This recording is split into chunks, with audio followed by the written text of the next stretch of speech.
Channel सावी पाठशाला से मैं सविता ऑर्गेनिक केमिस्ट्री का चैप्टर क्लासिफिकेशन ऑफ हाइड्रोकार्बन्स लेकर अभी अपने सभी प्यारे बच्चों का स्वागत करती है। सबसे पहले हमें ये जानना है कि ऑर्गेनिक केमिस्ट्री क्या होती है। ऑर्गेनिक केमिस्ट्री जो होती है वो लिविंग ऑर्गेनिजम्स के ऑर्गन्स के लॉन्ग टाइम डिकम्पोजिशन से प्राप्त होने वाले ऑर्गेनिक कंपाउंड्स हैं, जिन्हें हमने ऑर्गेनिक केमिस्ट्री में रखा है, जैसे fatty acids, amino acids, proteins, vitamins, hormones. अब हाइड्रोकार्बन्स क्या हैं? ऑर्गेनिक केमिस्ट्री में जो भी स्टडी होती है वो मेन होती है कार्बन और हाइड्रोजन के बीच जो भी बॉन्डिंग से बने हुए कंपाउंड्स हैं उनकी स्टडी करते हैं। इसीलिए हाइड्रोकार्बन्स ऑर्गेनिक केमिस्ट्री का एक मेन पार्ट है। तो हाइड्रोकार्बन्स क्या होते हैं, पहले तो हम ये देख लेते हैं कि जो भी हाइड्रोजन कार्बन के साथ बॉन्डिंग करके कंपाउंड्स का फॉर्मेशन करता है उसको हम कहते हैं हाइड्रोकार्बन्स। कार्बन की खुद की टेंडेंसी ऐसी होती है कि वो अपने जैसे दूसरे कार्बन के साथ भी बॉन्डिंग करता है, कंपाउंड्स का फॉर्मेशन करता है। हाइड्रोजन के साथ भी वो बॉन्डिंग करके कंपाउंड्स का फॉर्मेशन करता है। नाइट्रोजन के साथ भी वो बॉन्डिंग करता है, कंपाउंड्स बनाता है। ऑक्सीजन के साथ भी वो बॉन्डिंग करके कंपाउंड्स बनाता है। और इसी तरीके से सारे हेलोजेंस कौन से हैं? फ्लोरीन, क्लोरीन, ब्रोमीन, आयोडीन, ये जितने भी हेलोजेंस हैं उनके साथ भी कार्बन बॉन्डिंग करता है और कंपाउंड्स का फॉर्मेशन करता है। पर जब हम हाइड्रोकार्बन की बात कर रहे हैं तो जब कार्बन और हाइड्रोजन के बीच में बॉन्डिंग हुई है उनसे जो भी कंपाउंड्स का फॉर्मेशन हुआ है वो हाइड्रोकार्बन्स के अंदर आएंगे। तो जो क्लासिफिकेशन ऑफ हाइड्रोकार्बन्स है, ये क्लासिफिकेशन क्यों किया गया? क्योंकि लार्ज अमाउंट में हाइड्रोकार्बन्स अवेलेबल थे, उनको ब्रीफ में आपको स्टडी करने के लिए क्लासीफाई कर दिया। क्लासिफिकेशन करने के लिए स्ट्रक्चर को बेस करा हुआ है। तो स्ट्रक्चर बेस्ड क्लासिफिकेशन है ये आपका स्ट्रक्चर बेस्ड। तो स्ट्रक्चर बेस्ड क्लासिफिकेशन है, इसमें आपका जो मेन ब्रांच है वो हो गई आपकी ओपन चेन हाइड्रोकार्बन्स या ओपन चेन ऑर्गेनिक कंपाउंड्स। इनको हम एसाइक्लिक भी कहते हैं, एसाइक्लिक हाइड्रोकार्बन्स भी कहते हैं और इनको एलिफेटिक हाइड्रोकार्बन्स भी बोलते हैं। तो आपने देखा ओपन चेन लिखा है, मतलब कि एकदम स्ट्रक्चर ओपन टाइप का है। एसाइक्लिक लिखा है, मतलब कि कोई साइकिल नहीं है। और एलिफेटिक, जो भी इस ग्रुप में, इस फैमिली में कंपाउंड्स आएंगे वो होंगे ओपन चेन टाइप के, एसाइक्लिक टाइप के और कहलाएंगे एलिफेटिक। अब आपका है सेकेंड पार्ट, ये हो जाता है जब यहाँ ओपन लिखा है तो यहाँ पे हो जाएगा क्लोज्ड चेन हाइड्रोकार्बन्स या क्लोज्ड चेन ऑर्गेनिक कंपाउंड्स, या फिर उनको हम कह सकते हैं, यहाँ एसाइक्लिक लिखा है तो यहाँ हो जाएगा साइक्लिक। इनको साइक्लिक भी बोलते हैं। इसका मतलब आपको समझ में आ रहा है कि यहाँ पे साइकिल प्रेजेंट है, रिंग फॉर्म में भी होती है, इसीलिए साइकिल को हम रिंग भी बोलते हैं। तो इन कंपाउंड्स को हम रिंग हाइड्रोकार्बन्स भी बोल सकते हैं। तो ओपन चेन और क्लोज चेन ये आपकी दो मेन ब्रांच है। अब जब ओपन चेन कहते हैं तो ओपन चेन को फिर फर्दर इनका क्लासिफिकेशन होगा। ओपन चेन का फर्दर क्लासिफिकेशन होगा तो यहाँ पे हो जाएगा सैचुरेटेड हाइड्रोकार्बन्स और अनसैचुरेटेड हाइड्रोकार्बन्स। सैचुरेटेड से क्लियर कट होता है कि कोई भी कंपाउंड जब फुल्ली सेटिस्फाइड है, उसका ऑक्टेट कंप्लीट है, इसका मतलब वो सैचुरेट है इसलिए वो फर्दर रिएक्शन नहीं करता, वो अपने आप में सेटिस्फाइड होता है। पर जो अनसैचुरेटेड होते हैं वो अपने आप में सेटिस्फाइड नहीं होते, वो अपना ऑक्टेट या डुप्लेट कंप्लीट करने के लिए वो फर्दर रिएक्शन करते हैं, इसीलिए अनसैचुरेटेड कहलाते हैं। अब सैचुरेटेड में आपको एक खास पॉइंट ये ध्यान रखना है कि सैचुरेटेड जितने भी होते हैं वो सिंगल बॉन्डेड कंपाउंड्स होते हैं। मीन्स कि जितने भी कार्बन और कार्बन के बीच में सिंगल बॉन्डिंग वाले कंपाउंड्स हैं वो सैचुरेटेड हाइड्रोकार्बन्स कहलाएंगे। और अनसैचुरेटेड में डबल और ट्रिपल बॉन्ड आते हैं, डबल और ट्रिपल बॉन्ड्स आते हैं। इसका मतलब जब कार्बन और कार्बन के बीच में डबल बॉन्डिंग हो रही है या फिर ट्रिपल बॉन्डिंग हो रही है तो वो अनसैचुरेटेड हाइड्रोकार्बन्स में आते हैं। इनका एग्जाम्पल आप अभी देखेंगे आगे। अभी इसमें आपने इनको एल्केन फैमिली में डाला है। एल्केन फैमिली क्या है? एन फैमिली जब भी कह रहे हैं एन मतलब कि सिंगल बॉन्ड है। और यहाँ पे आपकी जो फैमिली फिर से ये सब डिवाइड किया है इसको, तो ये हो जाएगा आपका अनसेचुरेटेड में आ जाएगा अल्कीन्स। अल्कीन्स ENE अल्कीन्स हो गए। और अल्काइंस तो सेचुरेटेड में अल्केन्स रखा। जब भी आप ANE बोलेंगे तो सेचुरेटेड होंगे, और ENE या YNE कहेंगे तो वो आपके अनसेचुरेटेड में होंगे, डबल बॉन्ड और ट्रिपल बॉन्ड। ये जो भी सिंगल डबल ट्रिपल लिखा ये सिर्फ कार्बन और कार्बन के बीच में ही होती है बॉन्डिंग। अब एल्केन जो है उसका आप हमेशा जनरल फॉर्मूला याद रखिए, CnH2n+2, ये इसका जनरल फॉर्मूला है। एल्कीन्स का जनरल फॉर्मूला होता है CnH2n। अल्काइंस का जनरल फॉर्मूला होता है CnH2n-2। अब आपको अगर ध्यान रखना है कि मैं कैसे याद रखूं कि फॉर्मूले में तो भूल जाता हूं कौन सा एल्कीन का, कौन सा एल्काइन का, कौन सा एल्केन्स का है, तो आप एक सिंपल सा एक लॉजिक रखिए ध्यान में। CnH2n ये आपको ये तो याद रहेगा। अब जो फर्स्ट है N उसमें +2 किया है, सेंटर में एल्कीन्स आ रहा है उसमें कुछ भी नहीं डाला है आपने, प्लस कोई भी ना 1 है ना 2 है, सिंगल CnH2n है। और जो लास्ट में है उसमें -2 कर दिया है, मतलब +2 0 -2, तो आपको ये याद रह जाएगा। जब भी हम बोलेंगे कि CnH2n है +2, आप क्विक बोल सकते हैं कि ये सेचुरेटेड है, और जहां हमने CnH2n बोला या -2 बोल दिया वहां पे ये अनसेचुरेटेड है और डबल या ट्रिपल बॉन्डिंग रखते हैं। जो आपने N कहा है N, वो आपकी नंबरिंग है। नंबरिंग में आपकी 1 हो सकता है, आपका 2 हो सकता है, अगर n = 3 है। इस तरीके से आपके नंबर्स बढ़ते जाएंगे। जो भी n नंबर होगा वो आप कार्बन के साथ रख देंगे, और हाइड्रोजन में जो 2 है उसमें n की जगह वही नंबर करके आप कंपाउंड का फॉर्मूला निकाल सकते हैं। और जो भी फॉर्मूला निकलेगा वो आपका मॉलिक्यूलर फॉर्मूला होगा, फिर आप उसको स्ट्रक्चर फॉर्मूला भी बना सकते हैं। तो अभी सेकेंड है आपका क्लोज्ड चेन और साइक्लिक और रिंग कंपाउंड्स। इसमें आपके आते हैं होमोसाइक्लिक और हीट्रोसाइक्लिक, होमोसाइक्लिक और हीट्रोसाइक्लिक। अब आपने साइक्लिक वर्ड यूज करा है क्योंकि साइकिल है, इसलिए साइक्लिक वर्ड यूज हो रहा है होमोसाइक्लिक, और यहाँ पे हो जाएगा आपका हीट्रोसाइक्लिक। हीट्रो से आपको समझ में आ रहा है कि ये कहीं बाहर का कंपाउंड आ गया है, सॉरी एलिमेंट आ गया है। जैसे मैंने कहा था नाइट्रोजन है, ऑक्सीजन है, हेलोजन्स हैं, ये कोई भी अगर प्रेजेंट है तो वो हीट्रोसाइक्लिक में आ जाएंगे। होमोसाइक्लिक में आपका होगा हाइड्रोजन, ये कार्बन के साथ, जो भी कार्बन और उसके साथ जब हाइड्रोजन बॉन्डेड रहेगा वो आपके होमोसाइक्लिक में आ जाएंगे। होमोसाइक्लिक में भी आपका फर्दर क्लासिफिकेशन होता है। इनका फर्दर क्लासिफिकेशन में आपका हो जाएगा यहाँ पे एलिसाइक्लिक। अब फिर साइक्लिक वर्ड यूज हो रहा है, एलिसाइक्लिक, और एरोमेटिक।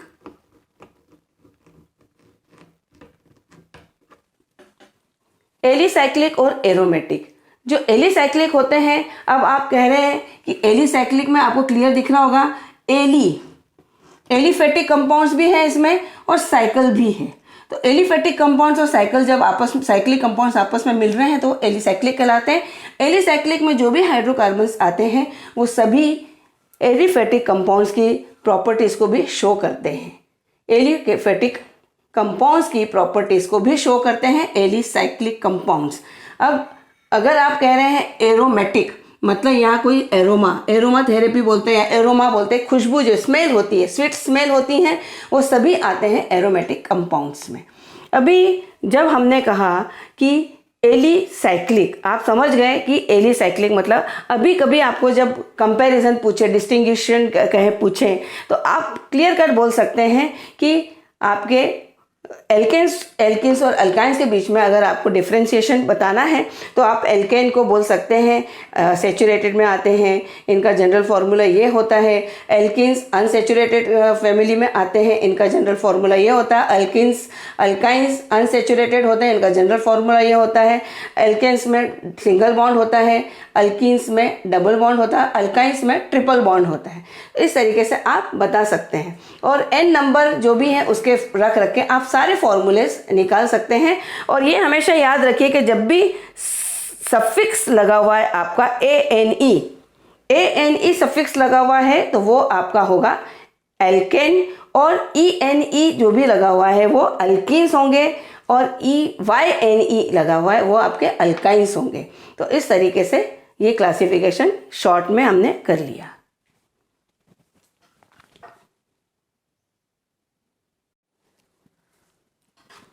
अब जब आपने देखा कि सैचुरेटेड हाइड्रोकार्बन्स जो हैं उसमें आपने पहले कहा एल्केन्स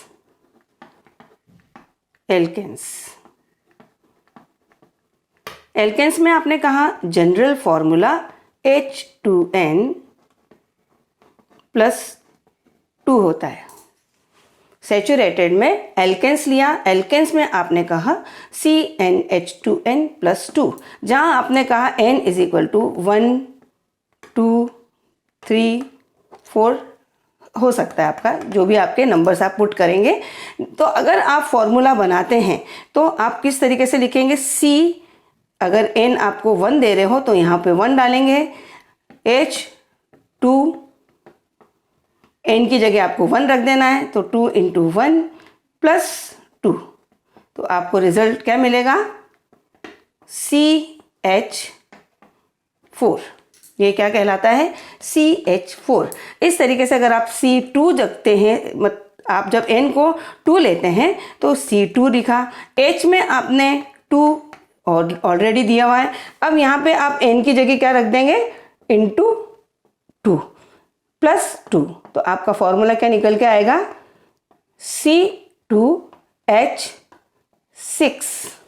अब जब आप इसको मॉलिक्यूलर फॉर्मूले को आप स्ट्रक्चरल में लिखेंगे तो आपको 1 कार्बन है, आपको 4 हाइड्रोजन्स दिए हुए हैं, तो आप इसको इस तरीके से इसका स्ट्रक्चरल फॉर्मूला ये हो जाएगा।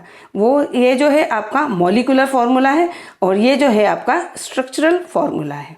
ये मीथेन का स्ट्रक्चरल फॉर्मूला हो गया, ये मीथेन का हो गया, और ये हो गया आपका ईथेन का। ये ईथेन का स्ट्रक्चरल फॉर्मूला हो गया। तो आपके 6 हाइड्रोजन प्रेजेंट है, 2 कार्बन प्रेजेंट। और हमने स्टार्टिंग में कहा था कि जो सैचुरेटेड होते हैं वो सिंगल बॉन्डेड होते हैं।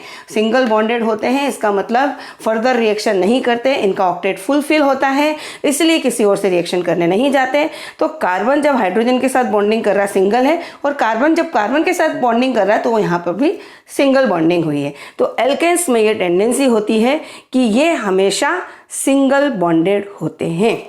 ये हाइड्रोकार्बन्स सिंगल बॉन्डेड होते हैं, इनका जनरल फॉर्मूला ये होता है। अब आपने जब कहा था अनसैचुरेटेड, अनसैचुरेटेड से आपको समझ में आता है जो कि सैचुरेटेड नहीं है, और सैचुरेटेड नहीं है इसका मतलब कि फर्दर रिएक्शन करने जाएंगे सेटिस्फैक्शन के लिए, तो ये फर्दर रिएक्शन करते हैं अपना ऑक्टेट फुलफिल करने के लिए। तो हमने इसमें 2 टाइप्स कहे थे, आपने एक टाइप का कहा था अल्कीन्स, और सेकेंड आपने कहा इसमें अल्काइंस।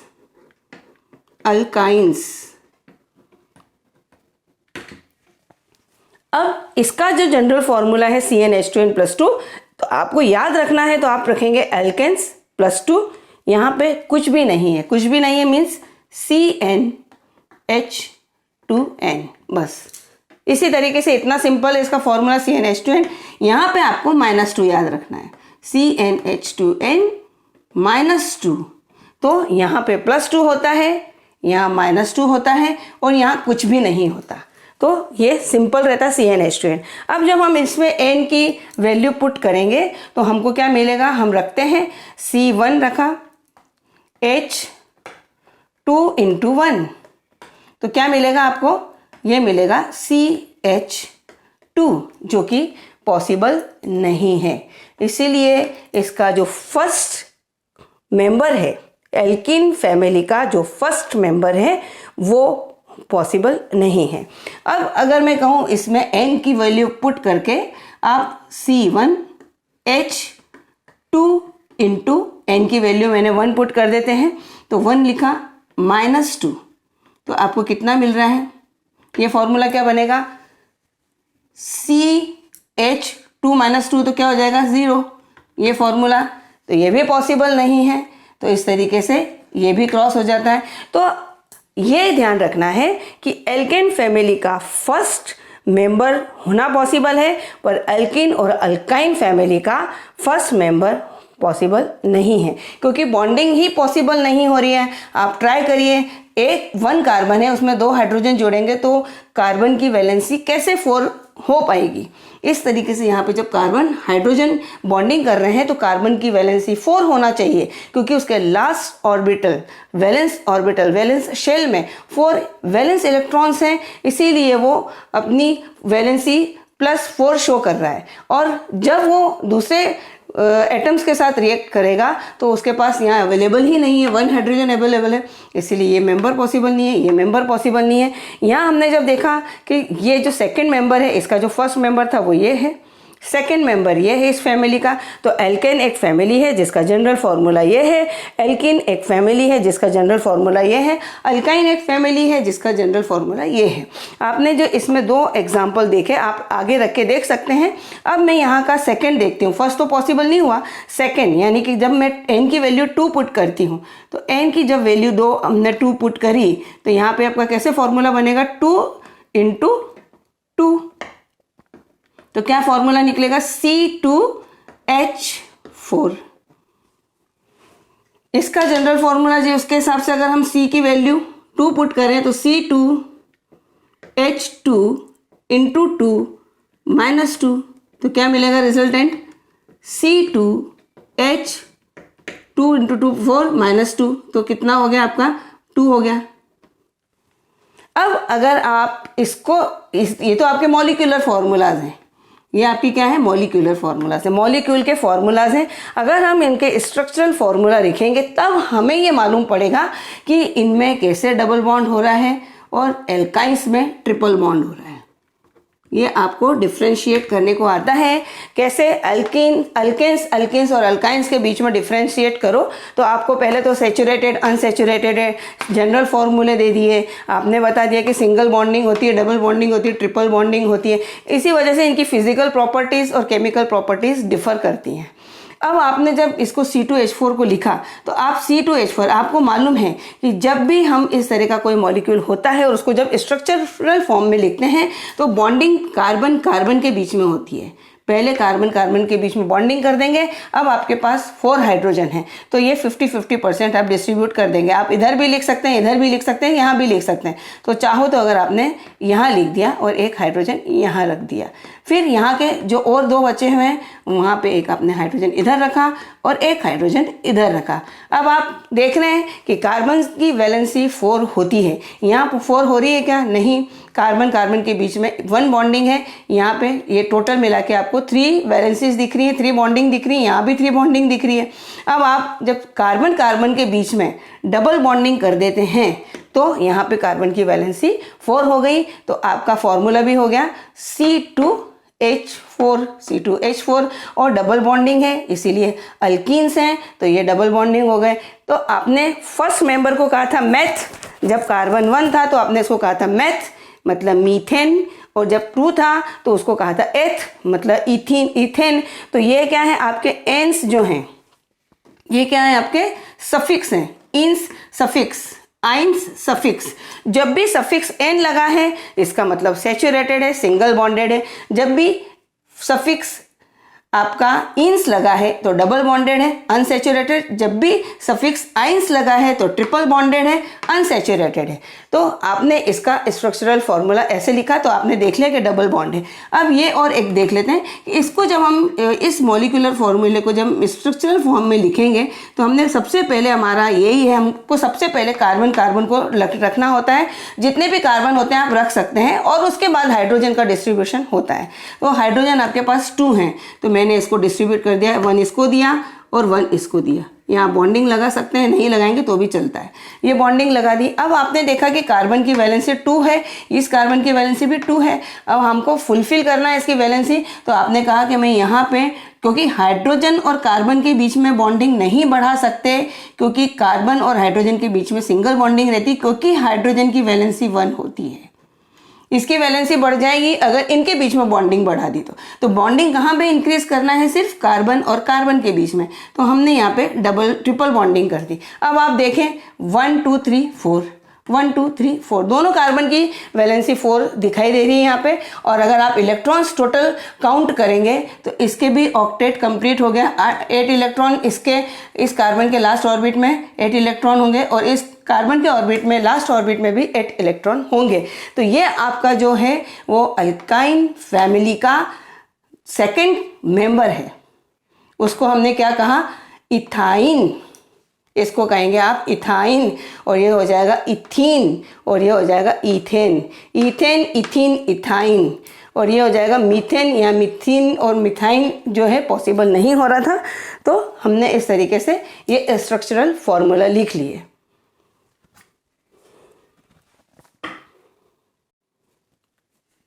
अब जब आपने क्लोज्ड चेन बोला था, ओपन चेन तो हम देख चुके। अब जब आप क्लोज्ड चेन कहते हैं, क्लोज्ड चेन मतलब कि आपकी साइकिल बनी हुई है, तो उसको आप साइक्लिक भी बोलते हैं और रिंग भी बोलते हैं, क्योंकि रिंग का फॉर्मेशन होता है। इनका जब हम क्लासिफिकेशन करते हैं तो यहाँ पे आपको इनका होता है होमोसाइक्लिक। अब साइक्लिक तो लगेगा ही क्योंकि साइकिल बन रही है। होमोसाइक्लिक हाइड्रोकार्बन्स और हेट्रोसाइक्लिक हाइड्रोकार्बन्स। हेट्रोसाइक्लिक हाइड्रोकार्बन्स, होमो और हेट्रो। अब जो होमो है इसका फर्दर क्लासिफिकेशन होगा। इनका फर्दर क्लासिफिकेशन करेंगे तो आपका हो जाएगा एलिसाइक्लिक हाइड्रोकार्बन्स या एलिसाइक्लिक ऑर्गेनिक कंपाउंड्स, और यहाँ हो जाएगा आपका एरोमेटिक हाइड्रोकार्बन्स।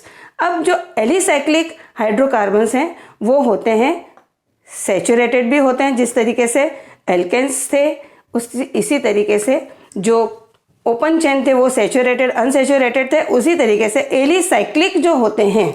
इसमें खास बात ये याद रखना है आपको कि एलिसाइक्लिक मीन्स एलिफेटिक भी है और साइकिल भी है। एलिफेटिक मीन्स कि आपके ओपन चेन कंपाउंड्स भी इसमें आ रहे हैं और साइकिल भी बन रही है, इसीलिए इनके जो कंपाउंड्स, ये कंपाउंड्स जो होते हैं वो एलिफेटिक हाइड्रोकार्बन्स के प्रॉपर्टीज को भी शो करते हैं। ये खास पॉइंट याद रखना है। Alicyclic means aliphatic plus cyclic. तो इसमें हो जाता है आपका सैचुरेटेड हाइड्रोकार्बन्स और यहाँ पे हो जाएगा अनसैचुरेटेड हाइड्रोकार्बन्स। एलिसाइक्लिक में भी 2 हैं, सैचुरेटेड और अनसैचुरेटेड। अब चूंकि आपकी साइकिल बन रही है तो यहाँ पे हो जाएगा साइक्लो। याद रखना है साइक्लो मतलब साइकिल, साइक्लो एल्केन्स, और यहाँ हो जाएगा आपका साइक्लो एल्किन्स। जिस तरीके से हमने एल्केन अल्काइंस किया था, इसी तरीके से यहाँ पे साइक्लो हो जाएगा क्योंकि साइकिल बनेगी, साइक्लो अल्काइंस। तो आपका saturated alicyclic hydrocarbons, unsaturated alicyclic hydrocarbons. Cyclic hydrocarbons, saturated hydrocarbons में आपका साइक्लो एल्केन्स हो गया और अनसैचुरेटेड में साइक्लो एल्किन्स, साइक्लो अल्काइंस। जो आपके हेट्रोसाइक्लिक हैं, हेट्रोसाइकिल से हमेशा आप याद रखिए जहाँ हेट्रो वर्ड आ जाता है वहाँ पे आपका क्या हो जाता है, कार्बन जब कंपाउंड बनाता है हाइड्रोजन के साथ तो हम उनको हाइड्रोकार्बन्स कहते हैं। पर जब वो नाइट्रोजन, ऑक्सीजन, फॉस्फोरस, फ्लोरीन और हेलोजन्स इनके साथ जब कंपाउंड्स बनाता है तो वो हेट्रोसाइक्लिक कहलाते हैं। इस तरह से जो कंपाउंड्स बनेंगे इन एटम्स के साथ या इन एलिमेंट्स के साथ जब कार्बन ऑर्गेनिक केमिस्ट्री में ये कंपाउंड्स इनके साथ जब बनाएगा तो वो हेट्रोसाइक्लिक कहलाएंगे। तो आप इसका एग्जांपल आप ले सकते हैं इस तरीके से, यहाँ पे ऑक्सीजन लगा दीजिए तो ये आपका हो गया। अभी इसमें अगर आप चाहेंगे तो इस तरीके से बॉन्डिंग हो जाएगी तो ये क्या हो जाएगा, आपका अनसैचुरेटेड हो जाएगा, और वो पहले मैंने जो बनाया था वो सैचुरेटेड था। यहाँ पे क्या है, एल्केन्स, साइक्लो एल्केन्स में आप एग्जांपल ले सकते हैं साइक्लोपेंटेन, यहाँ पे आप एग्जांपल ले सकते हैं साइक्लोपेंटीन, और यहाँ पे आप एग्जांपल ले सकते हैं साइक्लोपेंटाइन। और अब जो आपका बचा है यहाँ एरोमेटिक, एरोमेटिक जो होते हैं उसमें बेंजेनॉइड और नॉन बेंजेनॉइड होते हैं।